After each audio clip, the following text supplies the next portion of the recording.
నైరుతి రుతుపవనాల ముందస్తు రాకతో తెలుగు రాష్ట్రాల్లో వానలు కురుస్తున్నాయి. హైదరాబాద్ తో పాటు తెలంగాణ వ్యాప్తంగా పలు ప్రాంతాల్లో రోజు ఏదో ఒక చోట వర్షం పడుతూనే ఉంది. ప్రస్తుతం కురుస్తున్న వర్షాలకే హైదరాబాద్ లోని పలు ప్రాంతాలు చిత్తడిగా మారుతుండగా ఇక ఈ నెలలో భారీ వర్షాలు కురిసినప్పుడు పరిస్థితి ఎలా ఉంటుందో అని నగరవాసులు ఆందోళన చెందుతున్నారు. నిత్య కృత్యంగా మారిన సమస్యల నుంచి తమను తప్పించాలని గుంతల రోడ్లు, వరదల సమస్యలు, ఇరుకు దారులతో జూబ్లీహిల్స్ లోని పలు ప్రాంతాల ప్రజలు అల్లాడిపోతున్నారు. నిత్యం వర్ష సమస్యల ఇబ్బందులు తలెత్తే కృష్ణానగర్ నుంచి మరింత సమాచారం మా ప్రతినిధి రత్నకుమార్ అందిస్తారు. జూన్ నెల ప్రారంభానికి ముందే హైదరాబాద్ మహానగరంతో పాటు తెలంగాణ రాష్ట్ర వ్యాప్తంగా వర్షాలు మొదలయ్యాయి. ఇప్పటికే అనేక ప్రాంతాల్లో చెదురుమదురు వానలు కురుస్తూనే ఉన్నాయి. ఇక వర్షాకాలం వచ్చిందంటే హైదరాబాద్ మహానగరంలో ఎంతటి ఇబ్బందికరమైనటువంటి పరిస్థితులు ఉంటాయనేది ప్రత్యేకంగా చెప్పాల్సినటువంటి అవసరం లేదు.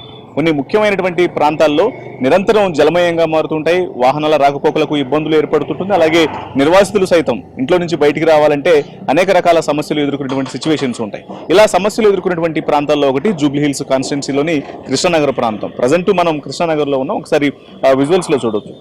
మనకు కనిపిస్తుంది దీన్ని వసంత హార్డ్వేర్ గల్లీ అంటారు, ఆంటీ టిఫిన్ సెంటర్ గల్లీ అని రకరకాలుగా పిలుస్తూ ఉంటారు. ఇప్పుడు ఎటువంటి వర్షం అనేది లేకపోయినప్పటికీ కాస్తంత చిన్న చినుకులు పడితేనే ఈ ప్రాంతం అంతా కూడా చిత్తడిగా మారిపోయేటువంటి అవకాశం అనేది ఉంటుంది. ఈ రూట్ లో ఎక్కువగా చిన్నపాటి చిరు వ్యాపారులు ఎక్కువగా కనిపిస్తూ ఉంటారు. కర్రీ పాయింట్స్ కావచ్చు, టిఫిన్ హోటల్స్, అలాగే కిరాణా, అనేక రకాల సామాగ్రి కొనుక్కోవడానికి సంబంధించినటువంటి చిన్న చిన్న బిజినెస్లన్నీ కూడా ఈ రూట్ లో జరుగుతూ ఉంటాయి. అయితే వర్షాలు మొదలయ్యాయంటే ఈ రూట్ లో పూర్తిగా జలమయం అయిపోతుంది. దాదాపు మోకాళ్ల లోతు నీరు వస్తుంటుంది. పక్కన పార్క్ చేసినటువంటి వాహనాలన్నీ కూడా కొట్టుకుపోతూ ఉంటాయి.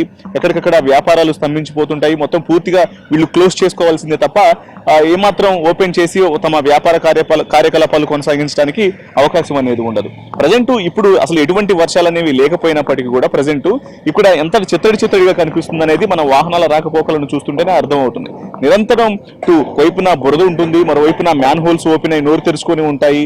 అలాగే ఇటు చాలా కంజెస్టెడ్ గా ఈ ప్రాంతం అంతా ఉంటుంది. సో ఇటువంటి పరిస్థితుల నేపథ్యంలోనే అధికారులు ఇటువంటి ప్రాంతాల మీద దృష్టి సారించాల్సినటువంటి అవసరం ఎంతైనా ఉంటుంది. మరోవైపు ఇక్కడ రోడ్లు అనేవి కూడా కొంత గుంతలుగా ఉన్నటువంటి నేపథ్యంలోనే వాహనదారులు సైతం అనేక రకాల ఇబ్బందులు ఎదుర్కొంటూ ప్రయాణాలు కొనసాగించాల్సినటువంటి పరిస్థితి అనేది ఇక్కడ నిత్యకృత్యంగా మారింది. అయితే ఇక వర్షాలు మొదలైతే మాత్రం ఖచ్చితంగా ఈ ప్రాంతంలో ముఖ్యంగా ఇక్కడకు వరద నీరు అనేది ఇక్కడ కురిసినటువంటి వర్షం కంటే పై ఎత్తున జూబ్లీహిల్స్, బంజారాహిల్స్ ప్రాంతాల నుంచి వచ్చినటువంటి వరద కారణంగా ఆ పై ఎత్తున ప్రాంతాల్లో నుంచి వర్షపు నీరంతా కిందకు దిగొచ్చి ఇక్కడ కృష్ణానగరంలోని ప్రజెంట్ మనం చూస్తున్నటువంటి ఈ యొక్క రూట్ లో ఎక్కువగా ప్రవహిస్తూ ఉంటుంది. దీని కారణంగా ఈ ప్రాంతంలో నివసించే వారు నిత్యం ఇబ్బందులు అనేవి ఎదుర్కొంటూ ఉంటారు. సో వీటన్నిటి మీద అధికారులు ప్రధానంగా దృష్టి సారించాల్సినటువంటి అవసరం ఉంటుంది. ఎందుకంటే వర్షాకాలం మరింత వర్షాలు ఎక్కువైనాయంటే ఖచ్చితంగా ఈ ఇబ్బందికరమైనటువంటి ఆ పరిస్థితి అనేది ఇంకా ఎక్కువగా ఉంటుంది. కాబట్టి దీని మీద ఖచ్చితంగా అధికారులు ఫోకస్ చేయాలి. మరోవైపున రోడ్లను కూడా కొంత సరిదిద్దాల్సినటువంటి అవసరం ఉంటుంది. ఎందుకంటే గుంతలమయంగా మారిపోయినటువంటి ఈ రోడ్ల కారణంగా ఒకవేళ వర్షపు నీరు అనేది వచ్చి చేరితే మాత్రం ఖచ్చితంగా వాహనాలు గుంతలు ఎక్కడున్నాయనేది అర్థం కాదు. యాక్సిడెంట్లకు గురేటువంటి అవకాశాలు ఉంటాయి. వాహనదారులందరూ కూడా ఇబ్బందులు పడేటువంటి సిచ్యువేషన్స్ అనేవి కనిపిస్తూ ఉంటాయి. కాబట్టి మాన్సూన్ టీమ్స్ కావచ్చు, జిహెచ్ఎంసీ యంత్రాంగం ఇప్పుడు మనం ఉన్నటువంటి ఈ యొక్క కృష్ణానగర్ ప్రాంతంతో పాటు జూబ్లీహిల్స్ కాన్స్టిట్యున్సీ మాత్రమే కాదు, హైదరాబాద్ మహానగరంలో ఉన్నటువంటి ఇటువంటి ఇబ్బందికరమైనటువంటి ప్రాంతాలన్నింటినీ కూడా ఫోకస్ చేయాల్సినటువంటి అవసరం ఉంటుంది. ముందస్తు జాగ్రత్తల చర్యల్లో భాగంగానే గుంతలను పూడ్చి రోడ్లను కొంత శుభ్రంగా ఉంచుతూ మరోవైపు వాటర్ నిలుపుదల కాకుండా ఎక్కడికక్కడ వరదలు ప్రవహించకుండా తగిన జాగ్రత్తలు తీసుకోవాల్సినటువంటి అవసరం ఉందంటూ కూడా నగరవాసులు తెలియజేస్తున్నారు. కెమెరా పర్సన్ విశ్వతో రత్నకుమార్, కృష్ణానగర్ నుంచి. 40 సంవత్సరాల నుండి ఇక్కడే ఉన్నాం, కానీ ఇది వర్షాకాలంలోనే ఇక్కడ పట్టించుకుంటారు. కానీ దాని తర్వాత ఎవరు రారు. వర్షాకాలం అయిపోతే ఇది ఎవరు పడిపోయినా చచ్చిపోయినా అడిగేవాళ్ళు లేరు. ఆ మెయిన్ ఓపెన్ చేశారు. ఇప్పుడు అది ఎంత డేంజర్ అంటే దాని ఆపోజిట్ లోనే స్కూల్ ఉంది. ఎవరు పడిపోయినా కూడా దానికి ఎవరు రెస్పాన్స్ లేదు. అది ఓపెన్ చేశారు, అది మళ్ళీ కవర్ చేయాలి కదా.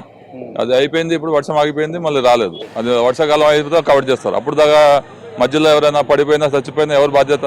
మేమైతే చిన్నప్పుడు చూసాము, ఇంకా ముసలాళ్ళం అయిపోయాము. ఇంకా మేము చెప్పి మేము కూడా ఇంకా ఇల్లులు అమ్మేసి వెళ్ళిపోయే పరిస్థితి ఉంది. ఇప్పుడు ఇక్కడ ఉండడానికి ఎవరు ఇష్టపడతలేరు.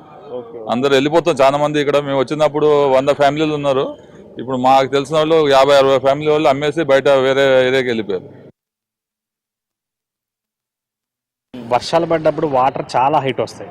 నేను వెంకటగిరిలో ఉంటానండి, ఇటువైపు వెళ్తుంటా షార్ట్ కట్ అని. లోకల్ కాకపోయినా నేను ఇక్కడ ఉంటాను, రెంట్కి ఉంటాను. నేను మా అన్నయ్య వదిన వాళ్ళు ఉంటాము ఇక్కడ. వర్షం పడితే ఇంత హైట్ వాటర్ వస్తాయి. నీకు ఇక్కడ ఉన్నానా, ఇంతవరకు వాటర్ వస్తాయి. కారిల్లా బండిల్లా ఉండిపోవటమే. ఇక్కడ లోకల్ పర్సన్స్ ఏం చెప్తున్నారంటే పైనుంచి వాటర్ వస్తున్నాయి, దానికి ఎప్పటి నుంచో వాళ్ళు ఏం చేయలేకపోతున్నారు అంటున్నారు.